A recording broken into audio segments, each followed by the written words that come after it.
Hola a todos, espero que se encuentren súper bien. Aquí seguimos con nuestros cursos y charlas online. Bueno, aquí lo que vamos a hablar hoy es por qué un paciente se asfixia, por qué se ahoga, por qué le falta el aire, o sea, por qué un paciente tiene disnea. Es una causa común de consulta.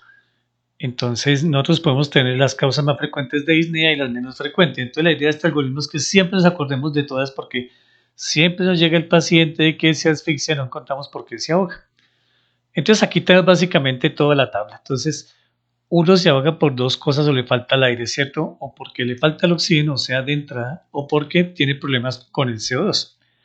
Entonces acá tenemos básicamente las causas. Acá tenemos la del CO2, miren, esta es la del CO2, que básicamente el problema del CO2 es porque tengo problemas del sistema nervioso central, ya sea cerebro, tallo. Cualquier anomalía que me comprima el sistema reticular activador ascendente en el cerebro o en el tallo va a deprimir el centro respiratorio. Cualquier anomalía que me afecte pues médula, protuberancia, bulbo y demás puede obtenerse pues por una nemotecnia que es el vitamins, o sea, la causa de esta anomalía puede ser o vascular, arterial o venosa, que no tiene que ser la arteria cerebral anterior, media y posterior siempre, a veces un tromboembolismo pulmonar, un infarto agudo del miocardio hace que no salga la cantidad suficiente de sangre del ventrículo izquierdo hacia la aorta y de ahí no oxigene por las carótidas, no me oxigene el cerebro y yo puedo tener, por ejemplo, un síncope o alguna lesión vascular que me deprima el sistema nervioso o una fibrilación auricular, envía un émbolo desde la aurícula izquierda, va al ventrículo izquierdo, de la aorta y llega al cerebro. Cualquier infección puede ser local o general, trauma, autoinmune, metabólica, intoxicaciones o neoplasias, psicógena. Segundo, sistema nervioso periférico como el Guillain-Barré, neutropenias, la poliomielitis, músculo y placa neuromuscular y lesiones del alvéolo como el EPOC o el síndrome de apnea obstructiva del sueño y lesiones del diafragma. Y por el lado del oxígeno tenemos la vía del oxígeno, que básicamente es que la presión barométrica me cambie por cambios en la altura, el buceo, obstrucción de la vía aérea, luego lesiones de la tráquea, bronquios, bronquiolos, alvéolos, del intersticio, del vaso, del glóbulo rojo y los cortocircuitos. Acá he colocado estas tres, ¿por qué? Porque es que la enfermedad cardíaca a veces el paciente viene porque refiere a disnea, pero en general a veces no es disnea, es un equivalente anginoso, o sea, me indica que el paciente está sufriendo una isquemia de miocardio aguda o crónica o un infarto agudo de miocardio.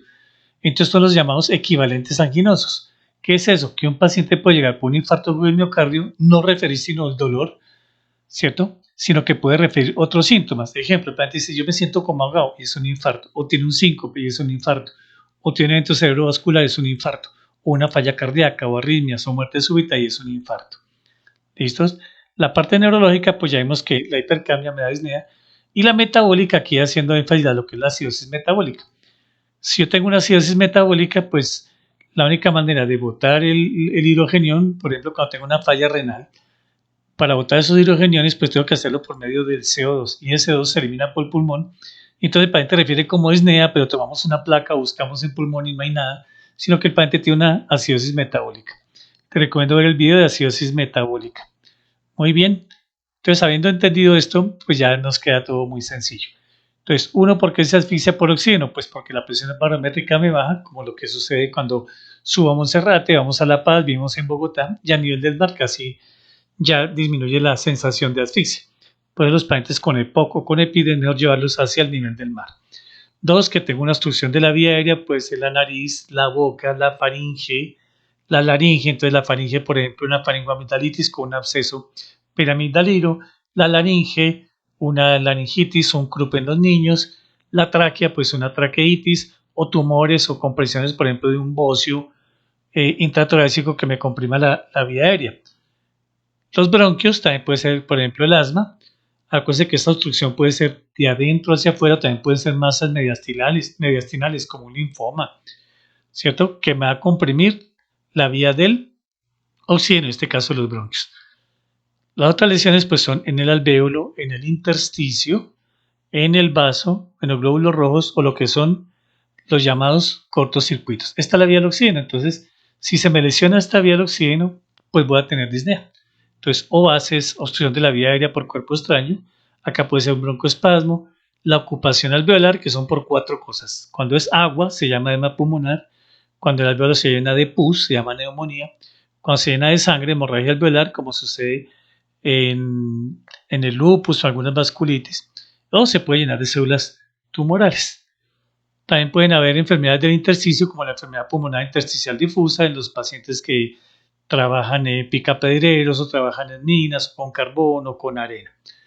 En la sangre, pues la más frecuente es el tromboembolismo pulmonar y los cortocircuitos de algunos pacientes que tienen sepsis o tienen hiperdinamia o tienen algunas cardiopatías congénitas.